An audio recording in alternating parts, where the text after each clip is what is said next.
Salut, moi c'est Aurore. Moi c'est Nelly, nous avons créé l'agence de formation et de coaching esthéticienne performante. Et chaque année, nous accompagnons des centaines de ninjas esthéticiennes à la réussite. Notre devise, taffer, kiffer, performer. Nous te partagerons chaque semaine les bonnes pratiques et les erreurs à éviter. L'idée, c'est de t'apporter du soutien, te motiver et t'inspirer afin de mettre des paillettes dans ta vie de chef d'entreprise. Bonjour et bienvenue dans l'épisode 4 du podcast Esthéticienne Performante.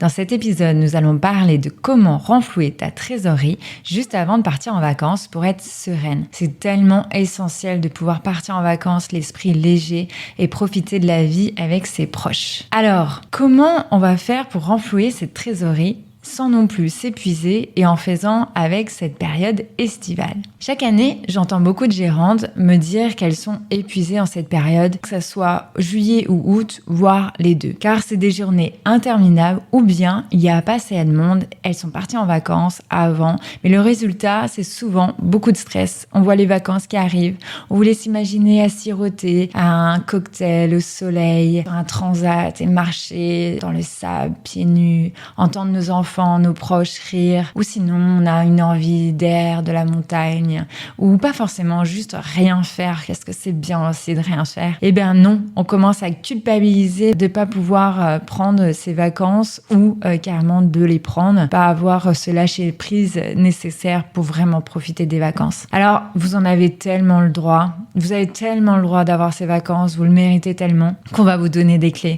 Aujourd'hui, je vais vous donner des clés pour augmenter votre trésorerie, pour partir sereinement. Alors, on va aller voir le plan d'action. On va tout de suite, premier point, se fixer des objectifs concrets de combien de trésorerie j'ai besoin. Le deuxième point, on va aller se connecter à fond aux besoins, au cœur de mes clientes. Et enfin, troisième point qu'on va voir ensemble, ça va être de dire quelle action de communication, quelle action commerciale je mets en place. Le premier point, ça va être de dire, ok, j'ai besoin de renflouer ma trésorerie, mais des fois, rien que de se dire cette phrase, ça peut clairement nous stresser en fait, parce que c'est très flou en fait, mais clairement combien j'ai besoin de trésorerie pour être complètement sereine. Parce que en plus de ça, c'est hyper relatif suivant telle ou telle gérante. Moi, je sais qu'il y a des gérantes qui ont besoin de 6 mois de trésorerie d'avance pour vraiment être sereine. Et il y en a encore qui en ont besoin d'1 mois, ça leur suffit et c'est complètement OK. En fait, il faut faire vraiment avec sa personnalité de gérant. Maintenant, en général, ce qu'on vous conseille, c'est vraiment un minimum de 3 mois pour vraiment être au top, pour être vraiment sereine. Il y a aussi une difficulté qui arrive, comme ça, vous êtes au top. Mais ça, c'est vous qui voyez. C'est vraiment propre à vous et vos besoins. Vous êtes en train d'écouter le podcast. Combien tout de suite, là, de façon instinctive, de combien vous avez besoin de trésorerie pour vraiment partir sereinement en vacances? C'est la première question que je vais vous poser. La deuxième question qui va mettre un peu plus de temps, c'est combien vraiment, concrètement, quand vous analysez votre activité, vos charges, paiement de salaire, toutes les charges en fait que vous avez, à combien et le point ultime où vraiment vous vous dites ok, là je suis top. Imaginons, je vous donne un exemple, vous avez 6 000 € de charges. Ok, c'est top. Du coup, en termes de trésorerie, on peut se dire qu'on peut arriver à minimum 6 000 €, hein, ça c'est clair, pour avoir payé l'ensemble de ses charges. Et puis, on peut essayer aussi de prendre plus, peut-être 10 000, peut-être 15 000. Ça, c'est vraiment propre à vous. Mais vous voyez, il y a vraiment un objectif, ça se traduit toujours en deux sens. C'est le premier sens, c'est un aspect subjectif. Moi, qu'est-ce qui me convient? Et la deuxième partie de l'objectif, c'est vraiment de se dire, ok, concrètement, c'est quoi mes chiffres? Comment je pilote mon activité? Une fois que vous avez fait ça, déjà, c'est vraiment top. Et cet objectif financier, on va le découper en nombre de jours restants à travailler. Ça sera beaucoup plus concret parce que si je vous dis, il faut faire 10 000 € de trésorerie pour pouvoir avoir des vacances sereines, vous allez me dire, Aurore, non mais tu me stresses, ça. C'est pas bon, je coupe le podcast direct, je te coupe la parole. Ce que je comprends, mais non, ne faites pas ça, on va y arriver. C'est pour ça que je vous dis vraiment couper en nombre de jours restants. 10 000 sur, 30 jours, imaginons, vous faites le calcul et vous vous dites, ok, je dois faire tant de chiffre d'affaires par jour pour réussir réussir à arriver à telle trésorerie. Point 1, c'est vraiment se fixer des objectifs pro, mais c'est aussi de se dire, ok, j'ai envie de faire ces objectifs financiers, mais j'ai aussi envie de kiffer. C'est tellement important chez nous, vraiment, avant tout. Esthéticienne performante, c'est vraiment la joie qui précède vraiment la réussite de votre activité. Quelle prestation que vous adorez faire? Est-ce que c'est les soins du visage? Est-ce que c'est les modelages? Est-ce que c'est les épilations? Peu importe, mais qu'est-ce qui vous correspond le plus? Parce que si vous vendez, par exemple, des cures, ce que je vais vous inviter à faire dans le point 2, vous me voyez venir, je pense, ça va être vraiment de se dire, ok, j'adore faire ça, et vous allez avoir une facilité, du coup, à le vendre. Après, il peut avoir, bien sûr, peut-être des syndromes de l'imposteur. On en parlera dans un autre podcast. Vous nous direz, bien sûr, n'hésitez pas à nous dire en commentaire sur les réseaux sociaux, par exemple, ce qui vous a plu, ce que vous aimeriez voir comme sujet. Voilà, on est là pour vous là-dessus. Donc, je referme la parenthèse, mais vraiment, qu'est-ce que vous adorez faire comme prestation? Allez, le point 2 maintenant. On se reconnecte à fond sur les besoins de vos clientes et vos clients. C'est très, très, très important. Parfois, on est tellement stressé par les objectifs, le chiffre d'affaires, le quotidien, qu'en fait, on peut oublier de se connecter totalement au cœur de nos clientes. Et c'est en se connectant à fond que c'est comme ça que, en fait, que l'énergie va se faire et surtout que votre activité va marcher et que, en fait, l'argent, la trésorerie ne sera qu'une conséquence de tout ça. Alors, la première chose, c'est on se remet sur le contexte. Allez, on est fin juillet, là, maintenant. On se remet dans le contexte. Alors, on est juillet, donc juillet-août. Vous allez voir, il y a plusieurs besoins de mes clientes. Ça veut dire que il y a des clientes qui sont plus intéressées, par exemple, par les modelages, voilà, des clientes plus bien-être, il y a des clientes qui vont être plus en mode épilation, seulement épilation, on va pouvoir peut-être transformer, il y a des clientes qui sont pro soins visage, et puis il y en a bien sûr qui font un peu de tout, et ce qui est génial. Alors on va aller regarder le contexte par rapport aux soins visage. Ça va être vraiment juillet-août d'aller régénérer, réoxygéner sa peau en plein milieu de l'année. C'est vraiment la clé de la grande pause revitalisante. Il va avoir aussi, je vous dis tous les besoins, ça va être aussi une demande, une sensation de fraîcheur. Parce qu'il fait chaud, on n'en peut plus et on a besoin de cette sensation de fraîcheur. Donc on va avoir besoin que notre peau récire plus. Peut-être utiliser des produits en vente comme des brumes coup de frais. Le sébum se fluidifie, les pores se dilatent, la peau transpire. La priorité, on va les protéger et hydrater. Mais tout ça, ce que je vous dis, vous le savez par cœur, mais des fois, les clientes pas des fois, souvent en fait, parce que c'est pas leur compétence, hein, c'est vos compétences en tant qu'experte de la peau, en tant qu'esthéticienne, tout simplement, vous le savez.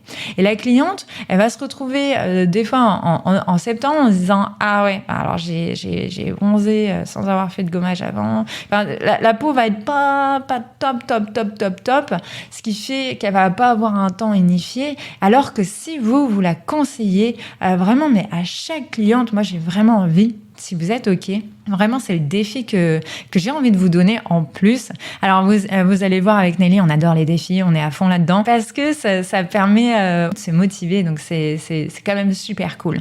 Donc le défi que je vais vous donner à faire, si vous êtes d'accord, hein, bien sûr c'est toujours vous les chefs, ça va être vraiment de dire à chaque cliente un conseil peau. Vous savez, votre peau, là avec le soleil, il va avoir telle et telle conséquence. Donc c'est très important, vraiment, même des fois de conseiller la cliente de protéger sa peau, parce que des fois elles adorent être bronzées et du coup elles voient pas forcément les conséquences. Et c'est très important, c'est notre métier. L'autre chose, ça va être aussi des clientes, bien sûr. Alors là, on a vu plutôt soins du visage, mais il va y avoir aussi les clientes minceurs. On prépare le bikini parce que on sera en juillet là, mais au mois d'août, il y a aussi beaucoup de personnes qui vont partir en vacances. Donc la chose, c'est vraiment de dire on prépare le bikini, on prépare l'été, des cures jambes légères, enfin on prépare plutôt les vacances, cure jambes légères. Ça va être essentiel de mettre en avant parce que le nombre de clientes qui ont vraiment cet aspect, qui sont pas forcément des clientes minceurs, mais qui ont envie de se sentir plus légère au niveau des jambes, parce qu'avec tout ce qui est difficulté de circulation, c'est essentiel. Clairement, proposez-le si vous faites du drainage. Aussi, du palpé roulé, ça peut faire aussi du bien à ses clientes minceurs. Donc vraiment, mettez-le en avant, repartez dans ses besoins. L'autre chose, le rituel vacances. Il y a aussi le rituel vacances qu'on peut mettre en place et tout. Alors le rituel vacances, c'est pour les clientes qui souffrent aussi de l'inflation et qui ont envie d'avoir des vacances, ne peuvent pas forcément partir. Et du coup, eh bien, elles ont le droit aussi d'avoir leur moment pour s'évader, pour aussi se détendre. Et ça serait pas mal, moi j'ai envie de dire, de leur dire de venir chez vous afin de s'évader aussi. Venez vous évader dans votre institut préféré et profitez aussi à votre façon de vacances. Mais ça peut être aussi des clientes, des clients qui sont partis en vacances au mois de juillet et qui se disent « Ah, ça y est, c'est fini mes vacances ». Eh bien, on a envie de prolonger leurs vacances. Ça peut être aussi ça, de leur dire « Ok, vous avez envie de prolonger vos vacances, on vous aide à ça avec telle et telle cure ». Alors, vous allez me voir venir là-dessus. C'est-à-dire que tout ça, donc c'est les besoins clientes. L'autre astuce quand même que je rajoute, ça va être aussi d'aller voir l'année dernière. Qu'est-ce qui s'est passé? Quelle prestation a le mieux marché chez vous pour vraiment proposer, j'ai envie de dire, la même chose, de l'optimiser et même voir le transformer en cure. Vous me voyez venir maintenant de plus en plus. Comment générer, comment renflouer de la trésorerie à fond? C'est le point 2 que j'étais en train de vous dire. C'est on repart au cœur des attentes de nos clientes. On en formule vraiment des offres qui vont vraiment leur faire du bien et on essaye de les transformer au maximum en cure. Je vous donnais un exemple qui était le rituel de vacances. Venez vous évader chez nous. Vous pouvez peut-être pas partir, mais venez vous évader. C'est vrai que, par exemple, on est sur un massage une fois. Alors, un massage une fois, déjà, c'est génial, ça détend et tout ça. Mais c'est vrai que si on avait une cure, une escale, j'en sais rien. Qu'est-ce que vous pourriez faire en Thaïlande, imaginons, une escale à Bora Bora, une escale où vous souhaitez, en tous les cas, une escale qui fait que vous donnez envie à vos clientes de venir faire des massages chez vous. Et puis même, ça peut être des rituels qui sont complètement différents, vraiment. Et à ce moment-là, transformez-les en cure, parce qu'un massage, ça va lui faire du bien, on est complètement d'accord. Mais si elle a envie d'avoir une impression de vacances chez vous, il vaut mieux lui proposer une cure de 3, 5, 6 soins. Ça va lui faire du bien et puis elle peut prolonger, elle aussi, les vacances. J'ai envie de dire, début septembre, elle a complètement le droit. En tous les cas, vous lui donnez le droit, vous lui donnez des idées là-dessus. Les clientes minceurs, clairement, en cure à fond, parce que vous faites une prestation pour soulager des jambes légères. Clairement, c'est clair que juillet, août, même début septembre, ça dépend où vous habitez, mais avec le réchauffement climatique, il risque d'avoir des moments où on risque d'avoir encore plus de chaleur. Donc, du coup, elles ont besoin clairement de vous. Et de le proposer en une fois, clairement, non. Proposez-le en cure, ça sera beaucoup mieux, à la fois, bien sûr, pour elles et pour vous aussi, parce que ça vous permet d'étaler aussi les prestations dans le temps. Pareil pour l'été, c'est pas un soin du visage qui va permettre à la cliente d'avoir, je pense, le résultat optimum qu'elle veut obtenir avec sa peau. Et c'est clair que si elle se fait bronzer, c'est qu'elle a envie d'être belle, qu'elle a envie d'être radieuse, qu'elle a envie d'être lumineuse. C'est sûr qu'elle a besoin de vous. Donc, let's go, transformer au maximum en cure. C'est vraiment mon point numéro 2. Le point numéro 3, une fois qu'on a bien revu les besoins clientes, à ce moment-là, on met des actions de communication en place. Et oui, maintenant qu'on a déterminé l'action commerciale qu'on veut faire, ça va être vraiment de le communiquer. Et le communiquer, communiquer, vous le savez, il y a tellement des dizaines et des dizaines et des dizaines de façons de communiquer. Vous pouvez faire des animations, vous pouvez faire du phoning, vous pouvez faire des SMS, vous pouvez faire des mails, des posts sur les réseaux sociaux, des lives. Expliquez tout ça, enrichissez l'été de vos clientes. C'est ce moment-là, c'est vraiment le moment qu'elles ont encore plus besoin de vous. En vrai, elles ont besoin de vous tout au long de l'année, mais c'est peut-être juillet, août où elles prennent un peu plus de temps pour elles ou qui prennent un peu plus de temps pour eux. N'oubliez pas, la règle fondamentale, c'est vraiment la règle des 3 actions de communication. Pour qu'une cliente soit convaincue ou qu'elle revienne vers vous et qu'elle enregistre vraiment le message que vous voulez leur envoyer, ça va être vraiment la règle des 3. Donc, elle doit vous avoir vu au moins par SMS, au moins par mail, par exemple, et au moins sur les réseaux sociaux. Le phoning étant vraiment beaucoup plus important. Alors, je dis règle des 3, c'est vraiment un minimum.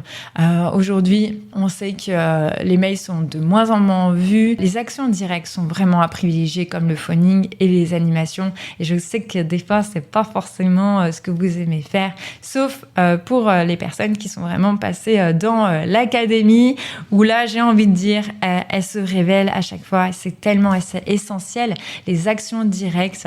Alors, actions directes, c'est vraiment, c'est one-to-one, c'est-à-dire on prend notre téléphone, on appelle à l'animation, on est en face, on est en direct avec la personne. C'est là où ça marche le mieux, bien sûr, parce qu'elles se sentent, les clientes se sentent, ou les clients se sentent encore plus considérés, et du coup, ça les valorise encore plus, et du coup, en plus, on peut aller surtout beaucoup plus loin dans leurs besoins et être vraiment encore plus à leur écoute.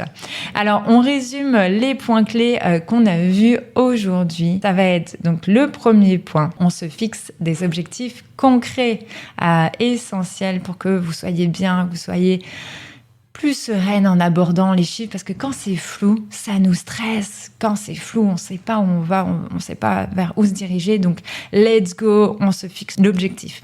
Le point 2, on se reconnecte à fond sur les besoins de vos clientes, de mes clientes, de vos clients. Donc, essentiel, on voit quelle action commerciale, en tous les cas, quel segment j'ai envie de viser, qu'est-ce qui me fait le plus kiffer. Le point numéro 3, on va vraiment sur les actions de communication. On n'oublie pas, bien sûr, la règle de 3. Alors, dans le prochain épisode, je t'expliquerai, est-ce que tu as le droit de prendre des vacances? Épisode spécial lâcher prise. Alors, je te réponds quand même direct, tu as complètement le droit de prendre des vacances. Et surtout, tu as carrément le droit d'avoir ce lâcher prise qui va te revitaliser, qui va te permettre de redémarrer ton activité après les vacances en forme, en ayant la pêche. Alors, si tu as vraiment apprécié ce podcast, je t'invite vraiment à laisser un avis, à mettre des avis plus, et surtout d'inviter et partager sur les réseaux sociaux afin que tes gérantes, amies gérantes préférées et elles aussi tes informations. Je te dis à très vite dans le prochain épisode. Nous espérons que tu as aimé cet épisode. Si tu veux nous aider à faire connaître ce podcast, n'hésite pas à laisser 5 étoiles sur ta plateforme préférée. On se retrouve au prochain épisode et en attendant, n'oubliez pas de taffer, kiffer et performer!